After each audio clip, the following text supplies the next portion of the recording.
Quand vous venez d'entendre M. Aloui Jacques, quand il dit que... Ouais, dames et messieurs, c'est très choquant. Nous allons écouter ce monsieur qui est en train de couler les larmes après avoir cassé sa maison au campement. C'est avec cette maison qu'il arrive à nourrir sa famille. Tellement qu'il est vieux, écoutons un peu la vidéo. Quand vous venez d'entendre M. Aloui Jacques, quand il dit que vous saviez que tôt ou tard vous devriez quitter cette zone, est-ce que vous aviez cette information? Est-ce que vous le connaissez déjà? Oui, je connais très bien. Mais il est le seul qui connaît, comment on appelle, il est le seul qui sait ce qu'il dit. Sinon moi, Afi Aka, je suis le fils du chef canton d'Assouba. Je suis là depuis 2023. Je n'ai jamais vu quelqu'un venir me dire que ici, là, c'est chez moi. Et que vous devez être déguerpi un jour. Vous n'avez jamais reçu de mise en demeure? Non, non, non. Non, non, non. D'accord. Oui, avant d'aboutir aux questions d'ACD, il faudrait que nous parlons du spectacle désolant que nous avons constaté hier. Parce que tous ces déguerpis sans notification préalable en pleine saison des pluies. Hier, je me suis rendu à l'école BAD et nous avons vu qu'il y a des risques sanitaires. Parce qu'il a fait exprès d'aller vers les toilettes, mais c'était vraiment désagréable. On parle de combien de personnes qui se retrouvent à l'école BAD? Bon, comme le frère l'a dit, je crois, on peut évaluer peut-être jusqu'à 1000 personnes. 1000 personnes, cette école ne peut pas accueillir tout ce monde. Cela dit, effectivement, nous avons l'ACD. Moi, je suis propriétaire, je suis victime. L'ACD a été signé depuis 2025. Bon, comme on a dit tantôt, on n'a reçu aucune notification de déguerpissement. Alors, comment se fait-il que les personnes qui ont des titres de propriété définitifs soient aujourd'hui victimes d'un déguerpissement? On ne sait pas si c'est la mairie, elle est impliquée. Bon, on a vu l'élément. Bon, qui est l'auteur de ces déguerpissements? Il faut qu'on se pose la bonne question. Mais ce qu'on note, c'est que tout a été cassé. Et les enquêtes, bien les interrogations d'ici et là, ça nous fait ressortir que d'autres ont perdu beaucoup de choses. Il y a même une personne qui avait son ACD dans son appartement et les débris, il a pu identifier, creuser pour pouvoir sortir ce document. D'autres ont perdu de l'argent, d'autres ont perdu des documents importants. Donc c'est vraiment très grave. Il faudrait qu'on regarde tous ceux qui ont l'ACD. Si l'État, bien, par son démembrement ministère, a fait une erreur pour la délivrance des ACD, nous ne sommes pas fautifs. D'accord. Alors, dans ce débat, il y en a qui estiment qu'en Côte d'Ivoire, chaque fois qu'il doit avoir des déguerpissements, les propriétaires sont informés, mais ne passent pas l'information aux locataires en vue toujours de faire du profit jusqu'à ce que le déguerpissement se fasse. Ce soir, sur ce plateau, vous nous dites que vous êtes propriétaire, que vous disposez d'un ACD et que vous n'avez reçu aucune notification de mise en demeure. Alors, chers camarades des peuples d'Afrique, peuple de Côte d'Ivoire, peuple de l'Iptako Groum, peuple d'Afrique du Sud, du Nord, de l'Est, de l'Ouest, en passant par le centre, soyez salués en vos rangs, grades et qualités. Peuple afro-descendant des Caraïbes, des Antilles, soyez tous salués, chers camarades. Alors, camarades, aujourd'hui, on va aborder la question des déguerpissements abusifs en Côte d'Ivoire. Parce que Dra, il devient fou. Il perd la tête. Donc, eux, ils pensent que les Ivoiriens sont bêtes. Mais les Ivoiriens ne sont pas bêtes, hein. Les Ivoiriens de d'Ivoire, là, ils sont intelligents. Et ils savent lire entre les lignes. Ils savent lire entre les lignes. Mais avant, on est en train de regarder le match. L'Afrique du Sud a perdu face au Mexique. Ah, les Mexicains n'ont pas joué à nous. Ils ont mis 2-0. 2-0, 2 cartons rouges côté sud-africain et puis un carton rouge côté mexicains. C'est-à-dire que ces cartons rouges là, on a pu égaliser un. Non, Yorobman. Ok. Bavana. Si c'est comme ça, vous allez venir jouer au ballon ici là. Mais il était mieux de laisser d'autres équipes africaines venir. Vous jouez André, il y a œuf dans votre ventre. C'est quoi ça? Hein? Vous courez André, il y a œuf dans votre ventre. Vous ne vous entraînez pas bien quoi? Méfiez-vous, hein. Il y a vu des Nigérians, d'accord, les supporter les Mexicains. Parce que, voilà, l'Afrique du Sud est en pleine guerre contre les étrangers là-bas dans leur pays, sur son territoire.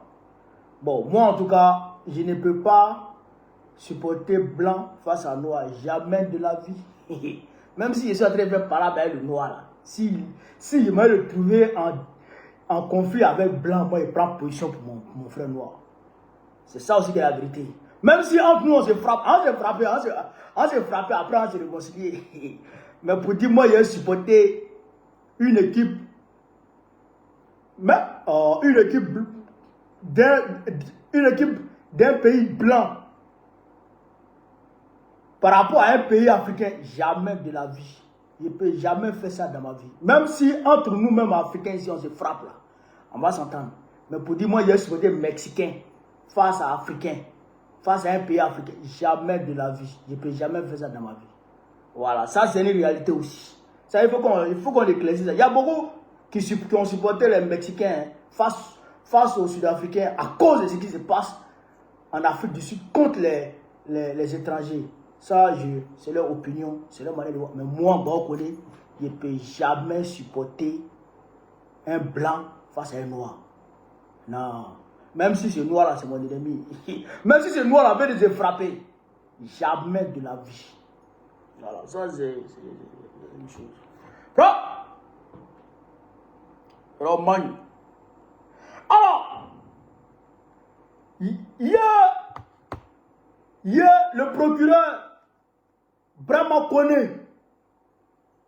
Le procureur Brahma Kone dit que Brou Jacques à Louis Brou Jacques s'est levé un matin, il est parti à la justice, et puis un juge lui a donné une grosse, lui autorisant, d'accord, à aller déguerpir 34 hectares à Koumassi. 34 hectares, d'accord, où il y a les habitations des gens, où les gens détiennent leur ACD. Donc, Brou Jacques, lui seul, il s'est levé encore.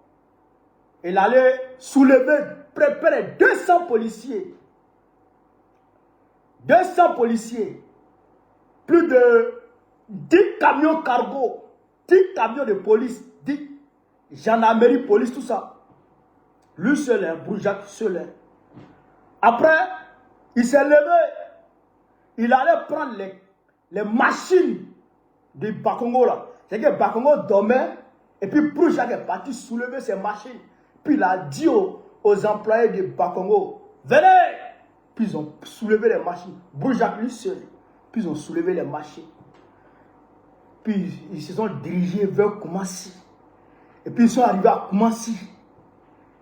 Et puis Brou Jacques lui-même n'est plus là. Il n'est plus sur le terrain. Et puis les machinistes. Et puis les policiers se sont réunis. Ils ont fait une réunion d'abord à Koumassi Campement, matin, 7h, 8h. Quand ils ont fini la réunion, Brou Jacques, lui seul, il leur a donné ordre. Lancez les gaz lacrymogènes. Et les policiers ont lancé les gaz lacrymogènes dans le quartier. En temps, les microbes qu'il a mobilisés, 200 microbes environ. Et ils ont les machettes en main. Ils sont en train de terroriser la population. Brou Jacques seul. Et puis on appelle le maire. Monsieur le maire, les machines sont arrivées ici. Qu'est-ce qui se passe? Le maire dit, oh, je ne sais pas. Hein. Il paraît que c'est pour Brou Jacques. Il paraît que c'est Brou Jacques qui est en train de casser là-bas. Mais monsieur le maire, tu dis quoi? Ah, moi, je ne sais pas. Hein. Je ne comprends rien dedans. Monsieur le maire, je ne comprends rien dedans. On appelle le député, je dirais la députée, Adjaratou, non? C'est elle qui est députée de Koumassi, je pense. On appelle Adjaratou. Elle dit, moi je ne sais pas où je suis là, je ne sais rien. Broujac a terrorisé tout le monde. Et puis Broujac demande aux machinistes de rentrer. Et les machines rentrent, commencent à casser, commencent à casser. Et puis il n'y a rien. Et puis, c'est-à-dire que la population pleure. Ça passe sur les réseaux sociaux partout. Pendant des heures et des heures. Broujac casse 10 hectares. Il finit de casser 10 hectares. Le maire de Koumassi vient.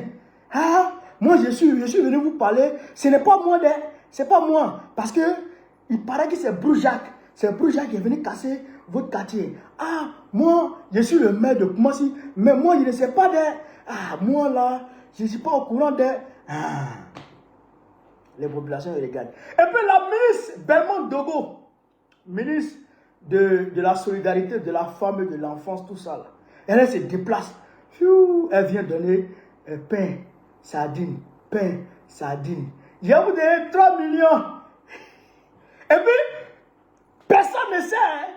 C'est Broujac seul qui fait ça. Broujac, non, Broujac, ouais. Est-ce que c'est pas Broujac qui est président du pays là en même temps? Broujac. Est-ce que c'est pas lui qui est le président du pays là? Il vient et puis il remplit la lagune. La lagune et puis il remplit la lagune. Il remplit la lagune. Puis il construit dessus. Ok, c'est interdit. Pas de drap. Ah, Broujac. Broujac, ouais. Quel bien. Ah non, il me sait. Maintenant, 2 jours, 3 jours après, et non, le lendemain, le chef de village sort. Tapoter, Facebook, tapoter, partager. Tapoter, partager, Facebook, tapoter, partager. Le lendemain, le chef du village de Koumassi Campement sort. Il dit, les gens ont leur ACD. On dit c'est Broujac. Broujac ne m'a jamais contacté. Broujac n'a convoqué personne devant quelque juridiction que ce soit. Broujac n'a jamais de litige avec qui que ce soit, sur quelque terrain que ce soit à Koumassi ici. On ne le connaît même pas. Le chef parle, il dit, il n'a jamais vu, il ne le connaît même pas. Il ne sait pas comment le gars il a fait, et puis il a eu 34 hectares dans Koumassi là. Comment c'est possible? Qui lui a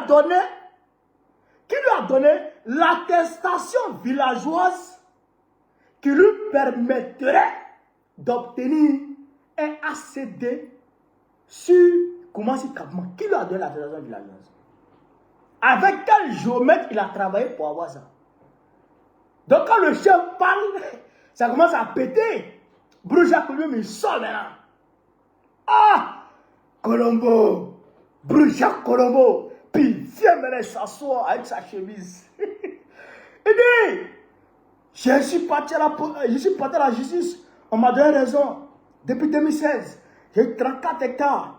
Donc aujourd'hui là, j'ai cassé 10 hectares. Je les ai dégagés. Les gens étaient assis là-bas. Ils n'ont pas de papier. Je les ai dégagés. Ah, le chef sort encore pour dire c'est deuil. À ce moment, nous aussi, on est sur les réseaux maintenant. À ce moment, MCI appelle les experts et eux, ils parlent. Les gens décortiquent. En réalité, Broujac n'est qu'un imposteur. Donc, Dra lui-même, Yoromaï, c'est ménage sur lui. Il voit que ça grogne. Le peuple veut se lever. Alors, qu'est-ce qu'il fait? Il décline toutes les responsabilités dans l'affaire Koumassi Campement. Et il met ça sur la tête de Broujac. À travers Bremont Kone. Et Bremont Kone dit que lui, il ne sait pas où Broujac est. Et que la décision de justice qui a permis à Broujac d'aller casser, comment on appelle ça, Koumassi Campement, était était une force, on va dire, décision de justice. En réalité, il n'a jamais eu de décision de justice lui autorisant d'aller casser Koumassi campement et que il a, comment on appelle ça, il avait même été débouté, d'accord, comment on appelle ça, dans cette procédure qu'il avait lancée, qu'il aurait lancée, d'accord, pour qu'il puisse aller casser Koumassi campement. Donc c'est sur la base de force décision de justice qu'il est parti. Donc, eux, ils déclinent la responsabilité. Donc, on met tout sur Broujac et puis ils disent maintenant que Broujac est porté disparu. Ah! Quelqu'un disparaît dans Côte d'Ivoire là. Côte d'Ivoire là. Côte d'Ivoire. Le petit, excusez-moi mon cher camarade pour l'Afrique, excusez-moi.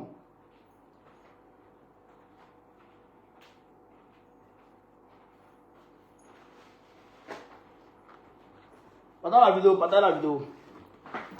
Le petit qui a dit, papa Ado, papa qui était dans les cacaoyers là, qui était dans son champ de cacao, et qui a dit, papa Ado, tu vois ça? Papa Ado, tu vois ça? Et puis il a incité la main de drap là. Mais ce petit là, le petit, il a changé de coiffure. Coiffure là, il a changé. Il s'est rasé avec Coco Taï. Téléphone là, il a changé. Le petit, il est parti sur d'un campement quelque part là-bas. Mais Dra est parti le récupérer, puis ils l'ont ramené. Le petit là, ils sont allés le chercher, puis l'ont serré, puis l'ont envoyé à la PSCC. Vous comprenez? Commentaire récemment là, quand Mabio était en train de pleurer, pour dire qu'il y a un petit, il y a son gars qui la battait, tout ça. Il y a un jeune qui a commenté. Simple commentaire. Commentaire. Ils ont battu le Syrie et puis ils l'ont envoyé. Commentaire. Combien de personnes ils ont arrêté à cause de commentaires en Côte d'Ivoire? Combien de personnes? Et Broujac s'assoit, gaillardeux et puis fait, et puis. C'est-à-dire il se croyait en bon connaît quoi. Il se croyait en bon connaît. Puis il parle au camarade peu d'Afrique.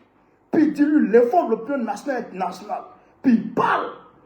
Là, finit de parler, puis les médias en parlent. C'est quand un jour, 2 jours, 3 jours. C'est maintenant après, toi t'as dit que l'on touchait Broujac. Tu dis ça qui? Procureur vraiment, tu dis ça qui? Hein? On va écouter ici les populations de Koumassi campement elles-mêmes. On va les écouter. C'est un peu l'Afrique. Après, on va décortiquer. On écoute ici.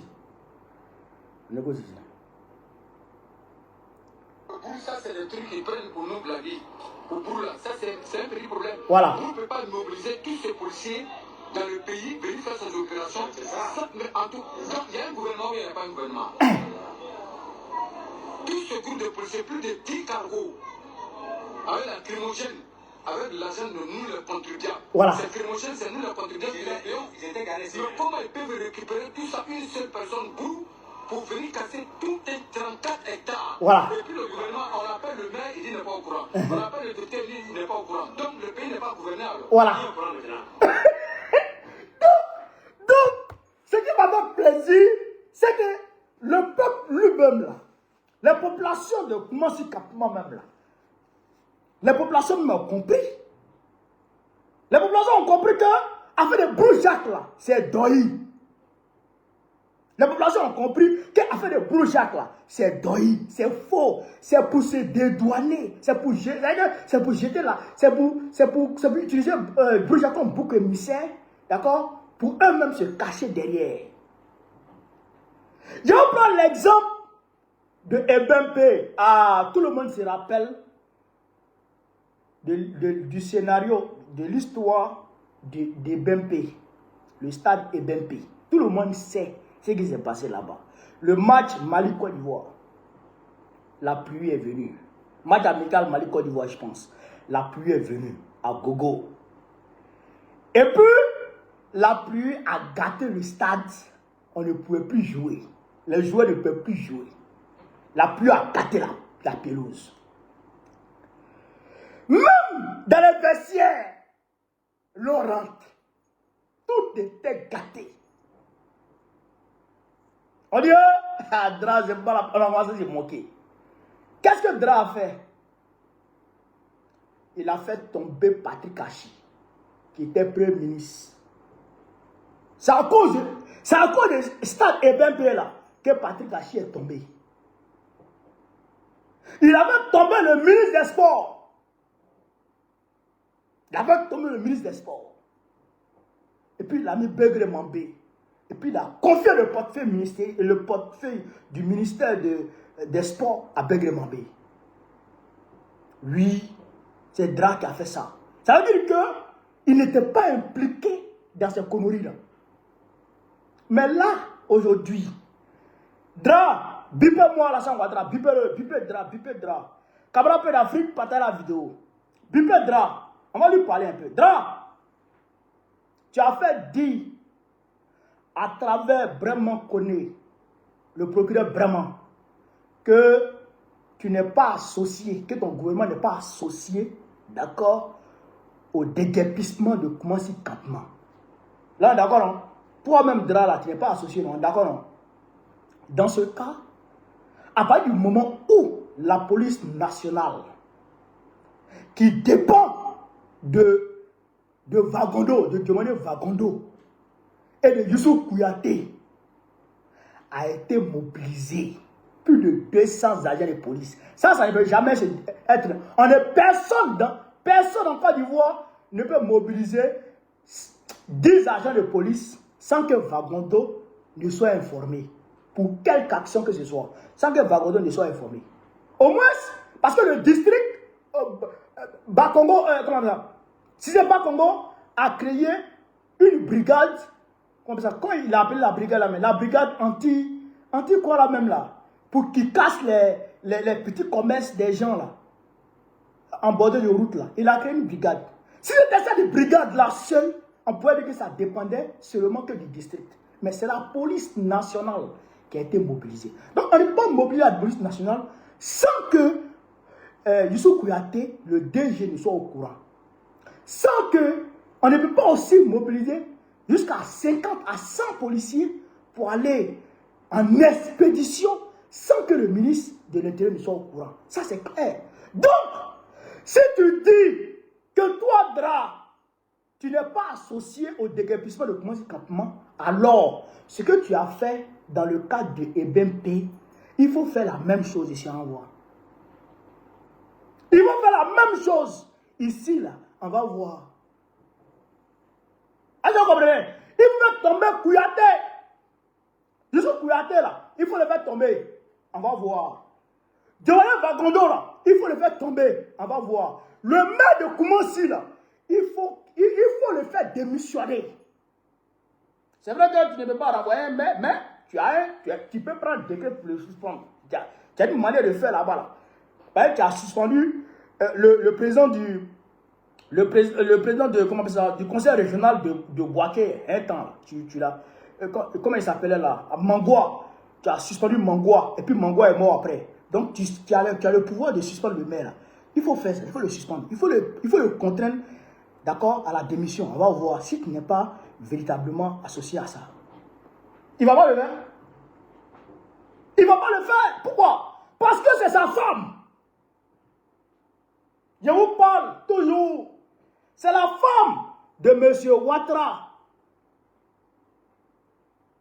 C'est la femme de M. Ouattara, Dominique Nouvion, d'accord, qui est derrière les déguerpissements. Je vous parle ça toujours.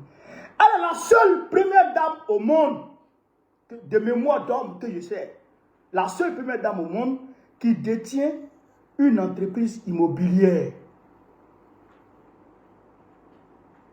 La seule femme, la seule première dame qui détient une entreprise immobilière. La cité à Doha, comment on appelle ça, vers le plateau là. La cité à Doha, vers Atekoubeya. Qui a vendu ce terrain-là à Dominique Ouattara pour qu'elle cède ça à l'entreprise à Doha, avec elle-même son entreprise, afin d'exploiter ce terrain. Qui? C'est Dao Poulin. Dao Polin, maire de Atekoubé. Dao Polin. Dao Polin. Dao Polin. Begre Mambé. Tchaba Laurent. Eux là, ils s'arrangent à arracher les têtes des Hébreux pour vendre ça, pour donner ça à Dominique. Et Dominique appelle les Marocains, puis ils viennent exploiter. Et les Français, puis ils viennent exploiter. C'est la femme de Ouattara qui est derrière. C'est-à-dire que tous ces déguerpissements. Du côté de Paboué, ça c'est les Français.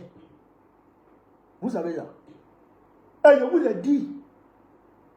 ai dit, ça là, ça va toucher tous les Ivoiriens. Ça va toucher tous les Ivoiriens. Puisque eux là, eux ils ne veulent pas voir de pauvres à Abidjan. Ça fait un. Ils ne veulent pas voir de pauvres à Abidjan. Deuxièmement, ils ne veulent pas voir d'autochtones à Abidjan. Quand on dit Abidjan, c'est pour les Hébriers. Abidjan, c'est pour les Achans. Et ils ne veulent pas entendre ça. Eux, ils ne veulent pas entendre ça. Eux, là, eux, ils ne veulent pas qu'Abidjan appartienne à qui que ce soit. Pas Abidjan seul, ça. La Côte d'Ivoire elle-même, là, ils ne veulent pas que la Côte d'Ivoire appartienne à quelques groupes ethniques que ce soit. Eux, la Côte d'Ivoire doit appartenir, c'est-à-dire que à la France et aux plus riches. Vous comprenez ça, chers camarades de l'Afrique? C'est pourquoi j'ai aimé cette vidéo que je vais vous présenter. Partagez au maximum la vidéo, partagez au maximum. On va s'entendre. On va s'entendre, chers camarades. Partagez la vidéo. Partagez la vidéo. You're mine. On va écouter cette vidéo. Et puis en plus on va à la mairie, vous dites que vous allez venir ramasser mes gars. Non, c'est pas possible. Ces gars-là ils vont manger sur mon corps. Je suis prêt, il m'a réussi, ma raison. Parlez là même là, assez tous mes papiers là, tous mes documents sont là. Si vous savez que vous allez venir casser, et puis en plus ce qui me fait mal, ils ont envoyé les gens sur le terrain. Vous dites qu'on a qu'à les payer impôts. On a qu'à les payer des impôts. Mais si on veut dire, ceux qui doivent les impôts, on a qu'à les payer impôts. Oh putain, la fête c'est mercredi. Voilà. Vous avez compris ça? Le gars dit, le frère dit, il a 45 ans je pense. Il dit que ils ont cassé, non? Ok. Mais les gravats qui sont là, la mairie avait dit qu'elle n'est au courant de rien. C'est pas ça? Mais on dit, elle dit qu'elle va venir ramasser les gravats pour pouvoir exploiter le terrain. Donc, lui dit, peut-être que la mairie va marcher sur son corps. Parce que lui, il ne va pas accepter. Alors, eux, ils vont s'organiser pour résister. Vous comprenez là? Ils disent qu'ils vont s'organiser pour résister. Et c'est la meilleure manière de résister. Partagez, chers camarades, il est bien.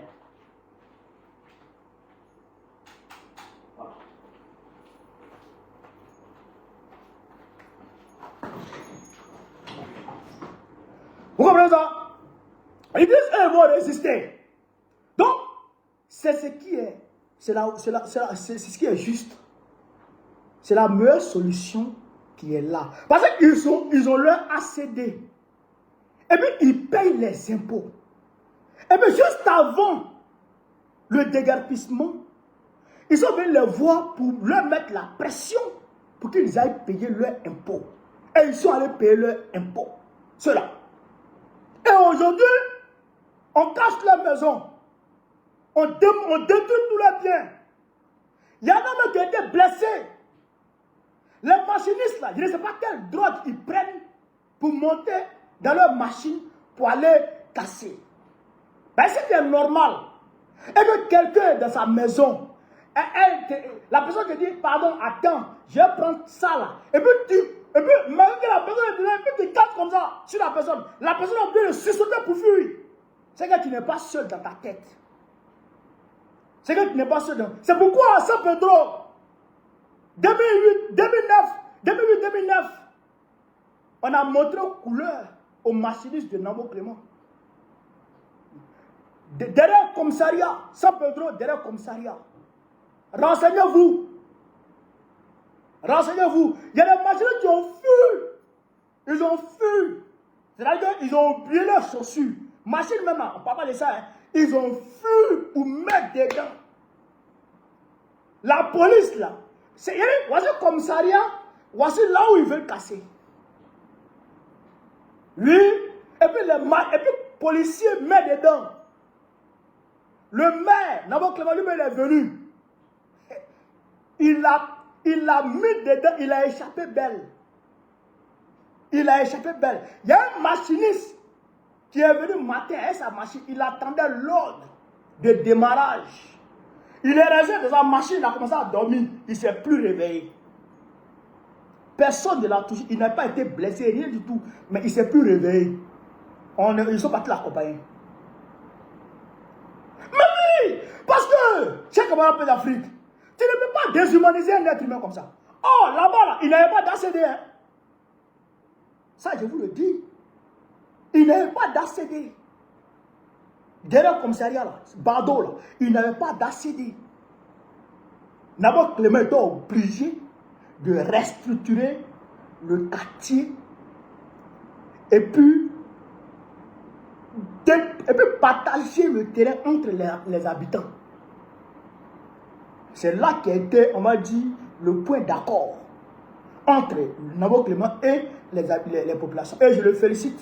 Je félicite Namo Clément. Parce que, tu vois, ce monsieur-là, il est humain. Hein? Il est humain. Namo Clément, que tu vois, il est humain. Quand il essaye et que la population résiste, il rentre dans le dialogue. Lui, il dialogue. Tu vois, il va appeler tout le monde au centre culturel de San Pedro. Et puis les gens vont venir, il va discuter. Il est humain. Je le salue pour ça, je le félicite pour ça. Et puis il n'y a pas eu de représailles. Pour dire non, il va voir la police la nuit pour aller prendre les gens. Il n'a pas fait ça. On est rentré en dialogue et puis on s'est entendu. Vous avez compris?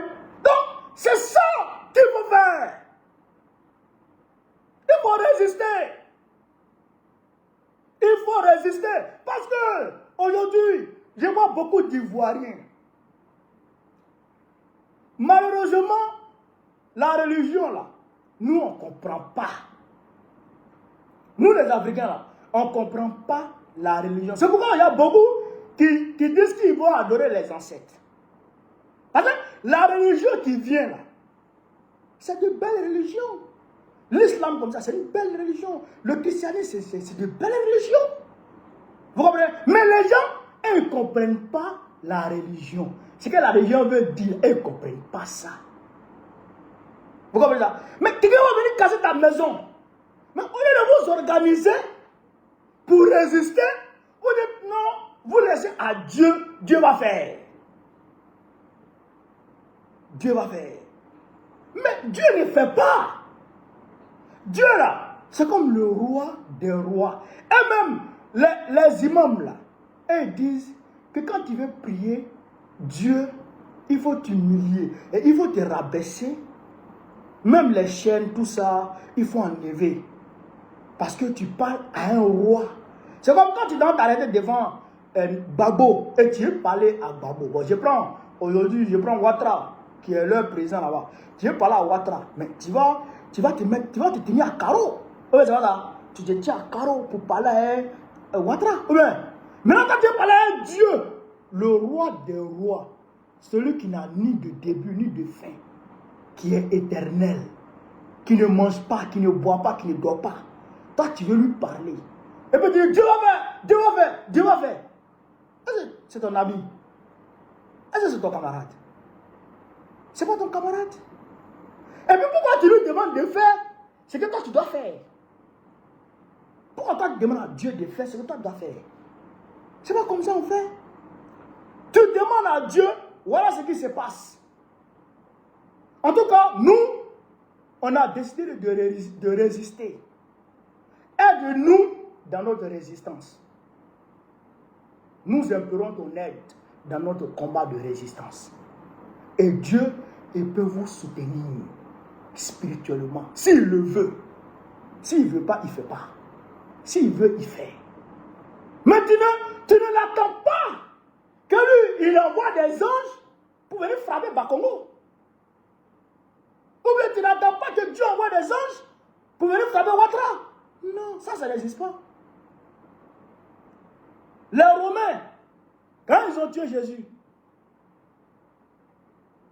l'Empire romain a résisté pendant combien d'années? Près de 1500 ans. Après avoir crucifié Jésus, qui est envoyé de Dieu. Les musulmans reconnaissent la messianité de Jésus. Et ça que Jésus était Messie. Les chrétiens reconnaissent. Les chrétiens même disent que c'est un Dieu. Que c'est Dieu. Que la position là, nous respectons leur position quand même. On respecte cette position là. Ceux qui disent que Jésus est Dieu, on respecte leur position. Mais Dieu lui-même là, il est venu, puis les Romains l'ont fini à lui. Et puis l'Empire romain a continué à exister. L'Empire romain a continué, c'est-à-dire que à faire du mal aux gens, à réprimer les gens, à réduire des êtres humains en esclavage. L'Empire romain. Vous comprenez ça? Les Arabes. Quand le prophète Mohammed, quand il est arrivé, qu'est-ce qu'il nous va montrer au prophète Mohammed? Qu'est-ce qu'il lui a pas montré? Qu'est-ce qu'il lui a pas montré? Comme galère, comme misère. Qu'est-ce qu'il lui a pas montré? Ils ont failli le tuer. Le prophète de l'islam, ils ont failli le tuer. Mais est-ce que lui, il s'est couché pour dire Dieu faut faire? Est-ce que lui, il s'est couché pour dire Dieu faut faire? Il ne s'est pas couché, hein? Il ne s'est pas couché, hein? Il a pris les armes. Il dit, moi je vais exister. Mes camarades sont avec moi, on veut exister. Dieu, on s'en va mener le combat, aide-nous. Il dit, Dieu, on s'en va mener le combat, il faut nous aider. Et Dieu les aide. Ils gagnent certains combats, ils perdent certains combats. Le prophète de l'islam lui-même, selon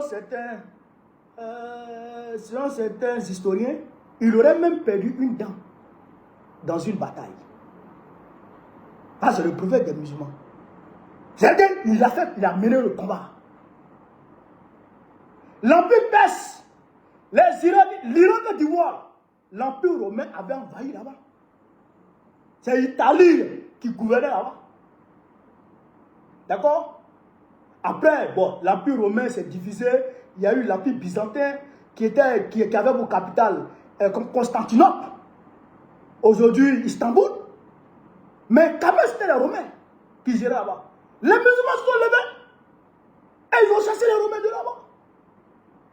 Après, les Mongols sont venus. Ils ont chassé les musulmans jusqu'en Égypte. Jusqu'en Égypte. Après, les musulmans se sont levés encore. Ils ont chassé les Mongols. Vous comprenez ça? Mais c'était des combats. Ils ne s'assiedent pas pour dire Dieu vient nous aider. Dieu vient nous aider. Dieu vient. Non! Ils se lèvent.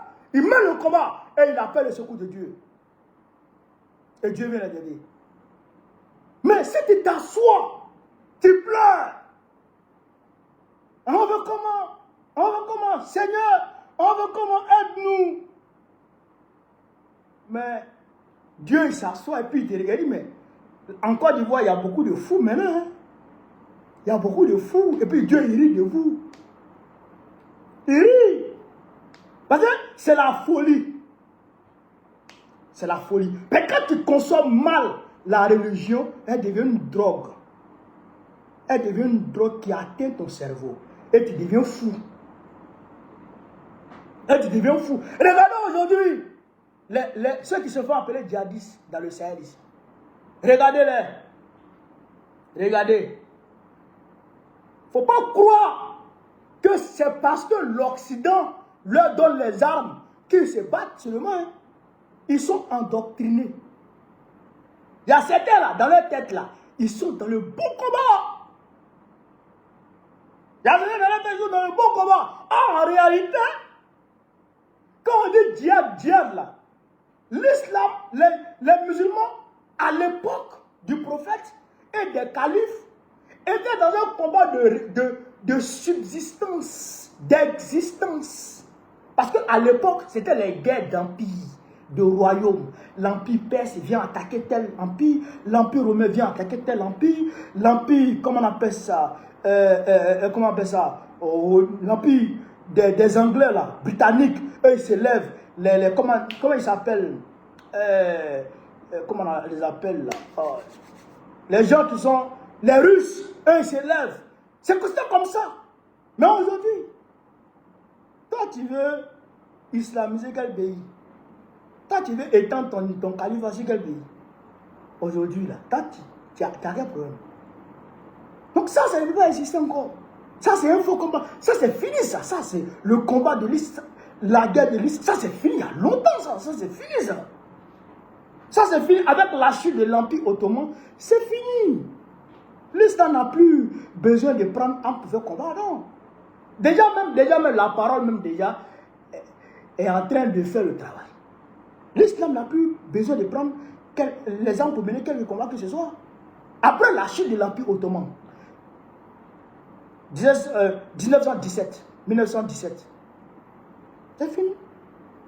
Vous comprenez ça? Donc, aujourd'hui, ce qui est juste, ce qui doit être fait, c'est de s'organiser comme nous sommes en train de le faire au PPACI. Nous, on est en train de s'organiser. Et je voudrais saluer le PDG RDA pour son communiqué, pour sa déclaration. Le PDG qui exige la démission de Fagondo. J'ai aimé, mes chers frères du PDCI, j'ai aimé votre déclaration. Ça me va droit au cœur. C'est comme ça qu'on doit se battre. Donc, il faut se mobiliser. Il faut s'organiser pour résister. Moi, je vous le dis, ils ne veulent pas de pauvres en Côte d'Ivoire. Ils ne veulent plus de pauvres à Abidjan. Ils ne veulent plus d'autochtones à Abidjan. Et s'ils ont fini avec Abidjan, ils vont passer par Dabou. Après Dabou, Bonois, à côté, à l'épée, à Zopé, tout ça, ils vont commencer à tout casser. Pour vendre aux gens. Parce que vous voyez le déplacement de certains peuples. Il y a des territoires là. Il y a des territoires dans ce monde-là. Non seulement ces territoires-là, à cause du réchauffement climatique, là-bas, les gens ne peuvent plus vivre là-bas. L'eau est en train d'envahir tout là-bas. Donc, c'est les habitants de là-bas, et ils se déplacent. Vous voyez les Américains, non? Vous voyez Donald Trump, non? Il allait signer un contrat avec Tshisekedi pour envoyer les réfugiés là-bas. Les réfugiés, comment on appelle ça, mexicains de l'Amérique latine, là. Les latinos, là. Hein, il les prend, il les envoie là-bas. Parce qu'il ne veut plus d'eux aux États-Unis. Parce qu'il y a peu de place. Donc, il y a certains peuples là qui sont obligés de se déplacer pour aller ailleurs. Vous voyez les Libanais. De toute façon, ils arrivent encore. Vous voyez, non? Donc, il faut chasser les Ivoiriens pour les envoyer nous là-bas. Et puis, leur donner à Abidjan. J'ai dit, depuis longtemps, votre combat contre les Libanais, là, ça ne peut pas prospérer. Parce que vous ne connaissez pas le fond du problème. Et j'ai dit, c'est la France qui installe les Libanais en Côte d'Ivoire. J'ai dit ça. Puisque, de la manière Israël est aujourd'hui dans le Moyen-Orient pour les États-Unis, vous voyez comment les États-Unis protègent Israël dans le Moyen-Orient. Dès que tu touches à Israël net, les États-Unis se lèvent. C'est la même chose que pour la France au Liban. Dès que tu touches au Libanais net, hop, la France se lève. Vous voyez qu'il y a des bisbilles entre Macron et puis Netanyahou. Ce n'est pas à cause de la politique de Netanyahou contre l'Iran. Non, Macron même a écrit ça à Trump pour dire que la politique américaine vis-à-vis de l'Iran, ils sont d'accord avec ça. Macron a écrit un message envoyé à Trump et Trump a publié ça. Mais pour Liban, Liban, là, il dit qu'il n'est pas d'accord. Le Liban est comme un territoire d'outre-mer de la France, dans le Moyen-Orient. Vous comprenez ça? Donc, ils sont en train de les chasser. Il faut leur donner la place. Et comme la Côte d'Ivoire, aujourd'hui, appartient à la France. La Côte d'Ivoire appartient. Il ne faut pas rêver. Nous avons été recolonisés, littéralement recolonisés en 2011. La Côte d'Ivoire a été littéralement recolonisée par la France en 2011.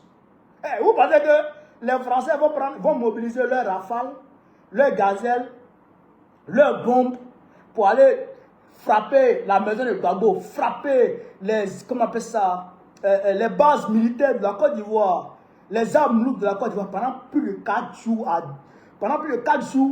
à 11 jours, sans cesse, les bombardements sans cesse. Vous connaissez le prix d'un seul obus? Vous connaissez le prix d'un seul obus? Vous connaissez le prix, c'est-à-dire que, comment on appelle ça, le tarif d'un pilote d'avion de chasse. Vous connaissez le prix d'un avion de chasse? Donc, la France va engager tout ça dans un combat parce que, voilà, elle aime les hommes qui ont bouche penchée. Parce qu'elle aime Ouattara, parce que Ouattara a bouche penchée, Ouattara a yeux penchés. Donc, la France aime les gens comme ça. Donc, elle va mobiliser tout cet arsenal-là pour aller attaquer la Côte d'Ivoire, engager même des troupes au sol. Engager des troupes au sol. Pourquoi? Pour les beaux yeux de Ouattara. Non. Elle a fait ça pour recoloniser la Côte d'Ivoire. Pour reconquérir la Côte d'Ivoire. Et elle a réussi en 2011. La Côte d'Ivoire appartient à la France exclusivement. Exclusivement. Et donc vous avez que c'est la France, c'est le trésor français qui paye les impôts, les fonctionnaires de Côte d'Ivoire. Et donc vous avez que tout l'argent de la Côte d'Ivoire, ça va en France. Tout va là-bas. Tout va là-bas. Vous comprenez ça? Donc, ce sont eux qui sont en train de réorganiser tout ça en Côte d'Ivoire. Demandez à vos parents qui travaillent dans les administrations. Demandez-leur à vos parents qui travaillent dans les administrations. Demandez-leur ce qui se passe entre la Côte d'Ivoire et la France. C'est la France qui dirige ce pays-là. La Côte d'Ivoire appartient. Vous comprenez? Donc, elle est en train d'envoyer les gens là, dans notre pays. Mais les gens là, il leur faut de la place. Pour leur faire de la place, il faut dégager des gens. Il faut dégager des gens. Vous comprenez là? Il faut nous dégager, nous tous. Parce que quand ils vont finir avec Abidjan, Jacquesville, tout ça là, ils vont rentrer là-bas. Les Dabou, tout ça, ils vont rentrer là-bas. Quand ils vont finir ça, ils vont les trouver au nord là-bas. Mais c'est là où on prend âme. Ouais, non, moi je dis ça à tout le monde. Nous on prend âme. S'ils viennent sur nous, on prend âme. Et puis on s'allume. Donc, je vous demande de résister. C'est pas pour rien. C'est pas. Est-ce que j'ai parlé de Gbagbo même, ici là? C'est pas pour vous dire de vous battre pour Gbagbo. Non. D'ici ils vont arriver à maman là. Ah, ils ont cassé beaucoup d'air. Ils vont casser beaucoup d'air. Donc, il faut vous lever. Il faut résister. Quand vous pleurez là, ils aiment ça. Parce que quand tu frappes quelqu'un, ton souhait c'est qu'il pleure. Quand tu frappes quelqu'un, c'est pour qu'il pleure. Vous comprenez? Le temps il pleure, là, tu es content. Voilà. Il est soumis à ma volonté. Mais quand il te frappe et que tu résistes, il commence à réfléchir. Et lui là, attention. Donc quand ils vont dans votre quartier et puis ils veulent casser. Et puis vous résistez. Ils vont reculer. Ils vont reculer. Mais quand ils vont reculer là, avant de revenir là, ils vont réfléchir. Mais si vous restez comme ça, Dieu va faire. Oh mon Dieu. Oh Allah, non demain. Et ils sont contents. Leur plan marche à merveille. Donc, voilà, chers camarades, peu d'Afrique, peu de Côte d'Ivoire, ce que je tenais à vous dire ce soir. Ce que je tenais à vous dire ce soir. Continuez à partager la vidéo. Mettez-la partout. Informez tout le monde que c'est une guerre de grand remplacement. C'est une guerre de grand remplacement qui est menée contre le peuple de Côte d'Ivoire. Il faut dire ça à tout le monde. Ils veulent nous remplacer dans notre pays. Il faut dire ça.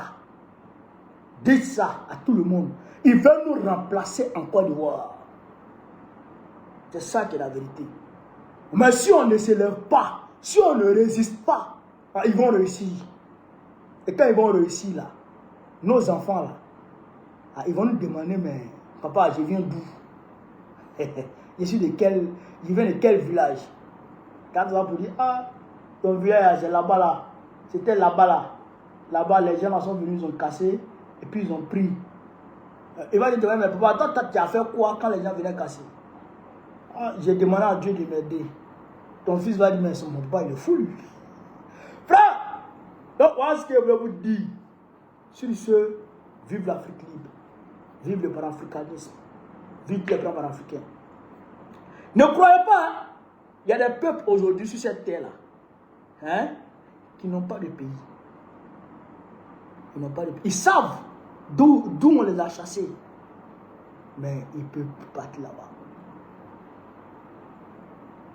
Ils n'ont plus de racines. Ils savent d'où ils viennent, mais ils ne peuvent plus aller là-bas. Vous comprenez?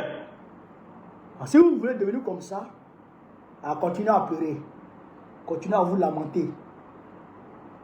Vous serez des nomades. Des nomades à travers le monde entier. Vous allez errer.